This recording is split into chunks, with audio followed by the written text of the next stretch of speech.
Dans les 2 chapitres 3 et 4 du livre des Nombres, nous découvrons la responsabilité des Lévites pour la maison de Dieu. Responsabilité qui est partagée en 3, Gershom, Kehath et Merari.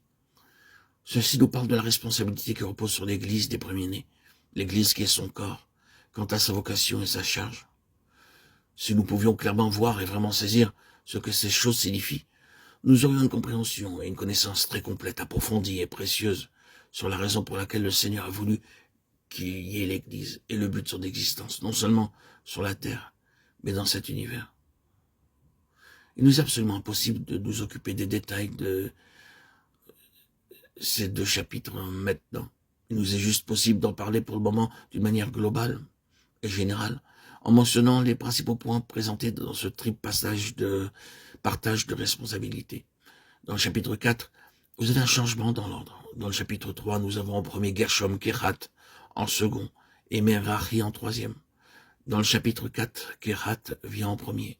Puis dans le chapitre 10, nous trouvons un autre partage dans lequel Gershom et Merari sont désignés ensemble pour le service du tabernacle, alors que Kehath est présenté en relation avec le sanctuaire.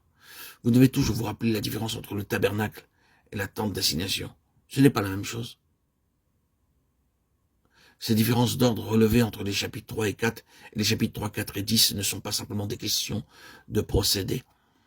Elles ont leur propre signification spirituelle et leur importance.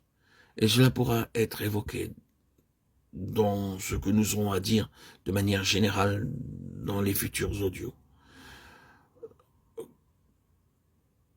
Pour le moment, lorsque nous attardons sur le partage des charges et que nous remarquons à quel point il est clair et précis que tout ce qui allait constituer le tabernacle pouvait être divisé de cette manière, nous sommes dans l'obligation de nous demander ce que signifient ces 3 parts et de considérer les choses mêmes qui constituent les différentes responsabilités. Car il n'est pas difficile d'effectuer le partage, bien que si nous avions eu peut-être à le réaliser, nous aurions probablement placé certains de ces objets dans des catégories différentes, de celles dans lesquelles nous voyons que Dieu les a mis. Pourtant, il n'est pas difficile de constater qu'ils s'inscrivent très facilement dans ces 3 partages et que par conséquent, ceci représente 3 aspects de la révélation complète de Dieu, pour laquelle la responsabilité incombe à l'Église. Et dans l'Église, alors que ces parts forment un ensemble et ne sont finalement pas détachées les unes des autres, nous voyons que des tâches sont assignées à certains membres qui les prennent en charge d'une manière précise. Par cela, nous voulons dire que le Seigneur donne à certains une révélation, une responsabilité, un ministère particulier qui correspond à l'observation de certaines tâches.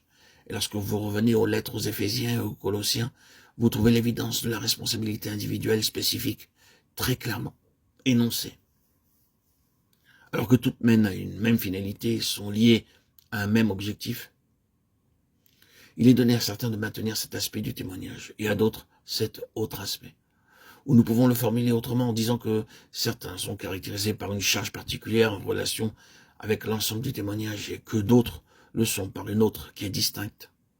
À présent, le danger se trouve dans le fait de séparer ces responsabilités et d'en faire des compartiments hermétiques au lieu de reconnaître à quel point elles sont liées et interdépendantes.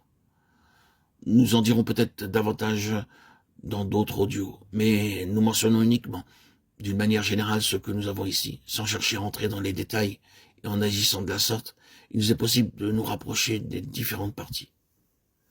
Demandons-nous quel est l'objectif en vue. Il est double. Premièrement, la responsabilité qui repose sur le peuple de Dieu quant à devenir une église pour son plein témoignage, puis qu'ils connaissent cette part à laquelle le Seigneur les a appelés, et qui est en lieu avec le témoignage pour qu'elle soit leur responsabilité particulière. Et si un troisième existe, c'est le lien entre les 2 premiers, reconnaître que tous les aspects sont liés et se préserver du danger du détachement, de l'exclusivité et de l'isolement de n'importe quel ministère.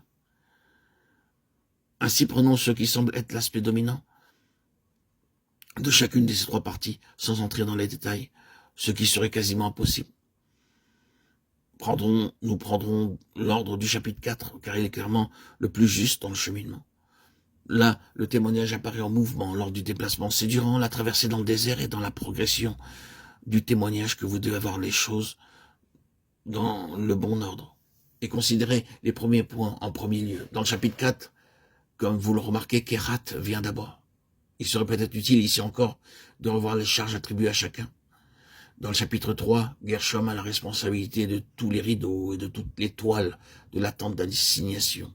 Kéhat, celle de l'arche, la table, le chandelier, les autels, les vases et le voile. Et Merari, celle des planches du tabernacle, les barres, les colonnes, les bases et les ustensiles.